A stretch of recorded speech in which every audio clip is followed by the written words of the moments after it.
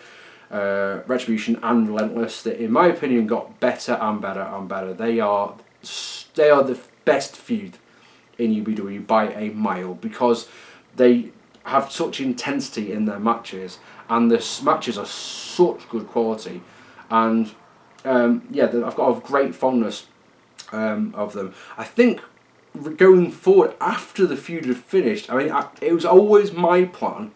If I ever came to it, I wanted Magnum to win the championship at the following Prove It.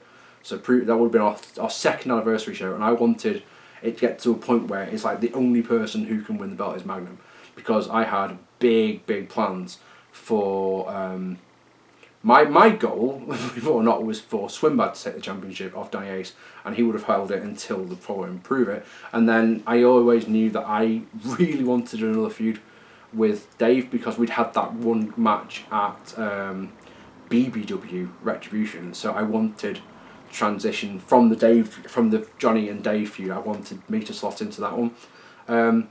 It's like I say, it's the best feud UEW ever did. It was one where we may have done a lot of the violent stuff. It's where we concentrated on a central story where these two guys have been mates for years. I mean, it's one of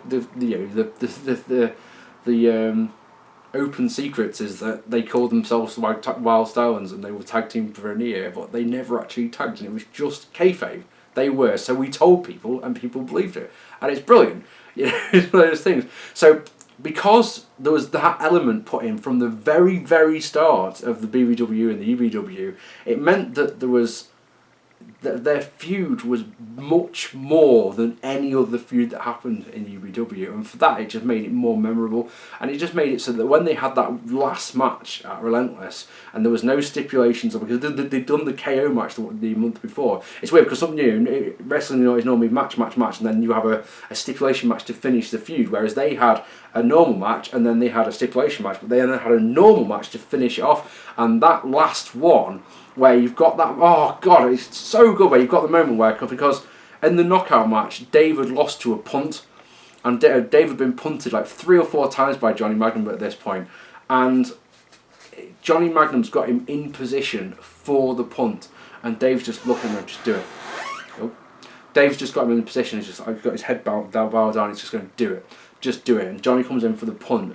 Dave ducks it and turns it into the hatchet for the head and gets the 3. It's so perfectly done. It's so well booked that you just it's almost annoyingly good, because you sat there going, why the fuck can I think of that for my fucking match? I had to lose to fucking loads of trays, you know. But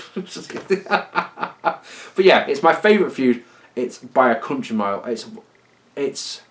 I made a video recently called "The Greatest Rivalry." It's that good, and it's just there, a compilation of everything they did to each other, and fabulous. Absolutely love it. You mentioned earlier that Champagne, the initial idea for Champagne's character was to be kind of a mankind, kind of sadistic, in the basement kind of guy. That kind of lost its spark as UBW went through 2009.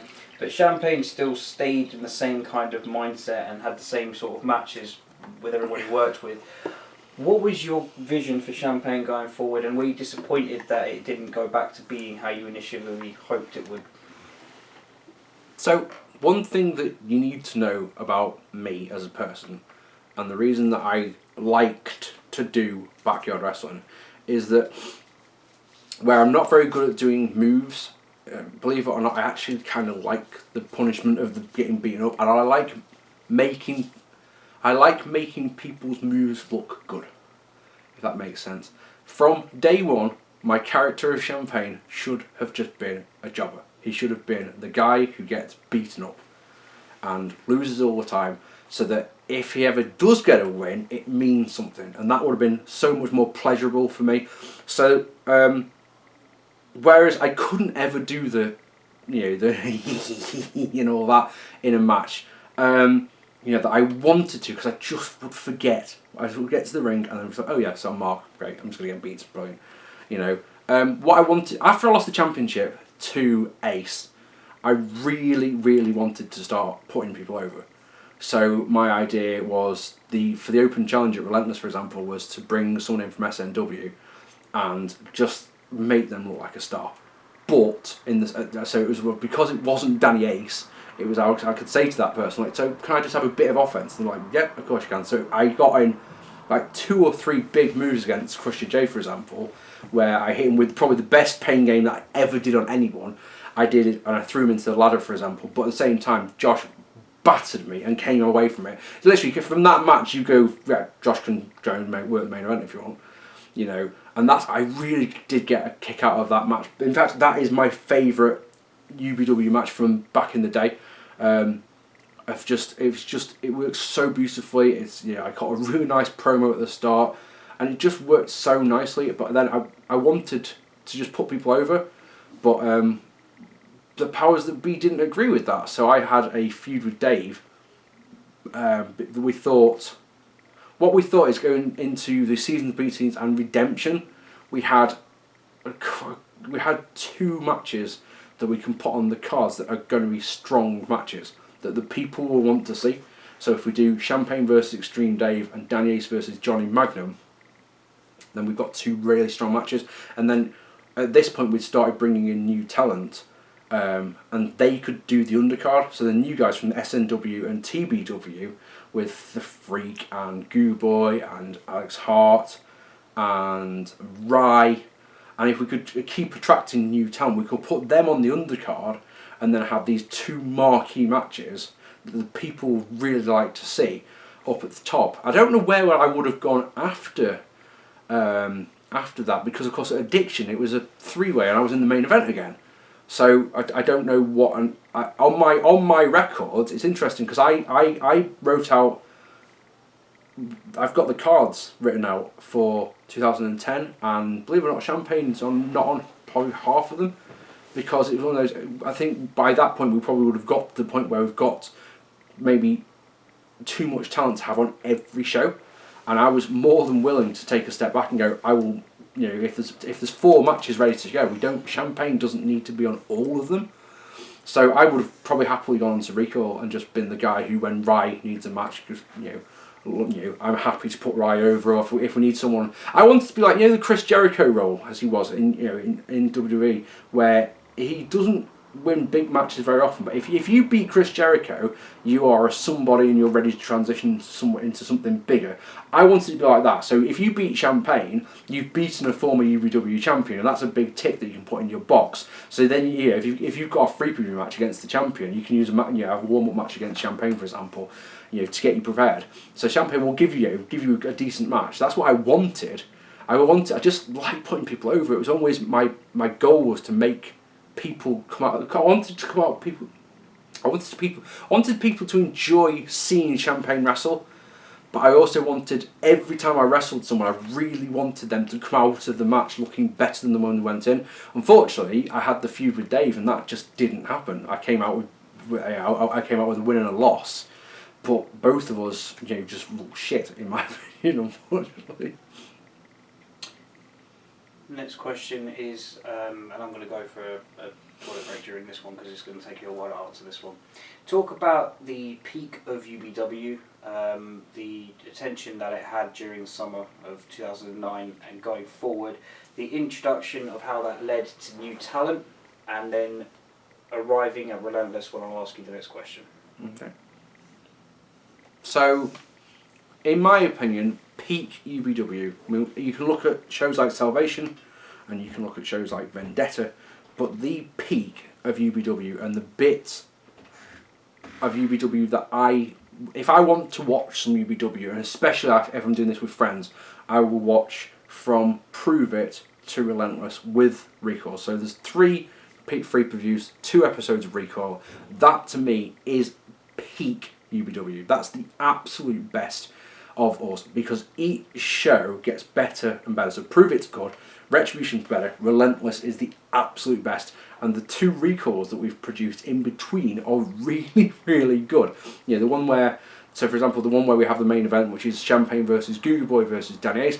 I mentioned before we had, you know, the opening thing is Danny Ace coming to the ring to cut a promo as the new champion. Champagne takes him out, issues a challenge to an I Quit match, and then Danny costs Champagne the win in that main event, makes it so that Goo Goo Boy pins him and then accepts the challenge. That's a lovely bit of storytelling. I really, really appreciate that. It's something that I just really hold dear to my heart. So yeah, the peak, the absolute peak of UBW is those 3 shows, and I think what really bothers me about that time is, and one thing that I don't think people seem, I think a lot of people forget this one, is that I mentioned before how we were doing back-to-back shows on the tapings. So we taped Prove It and Retribution on the one day, but we also taped Relentless and Seasons Beatings on the same day. So I will never ever understand how we managed to put on a show that's good and then a show that's better on the one taping, and then we put on the best show, in my opinion, that UBW ever puts on, and then we put on Seasons Beatings, which is just not very good. Or is it that it's not quite as good as the standards? So we slipped a little bit. We then taped the Redemption taping in the November, and we were meant to tape Redemption and Addiction on that taping, and Redemption was awful, and the weather was so bad that we couldn't tape. So, and then we managed to get back on track with Addiction, but by that point, UBW was so splintered that it just couldn't continue. So peak UBW is that point. And the other reason I think it's peak time is that it's this time that we started attracting new talent.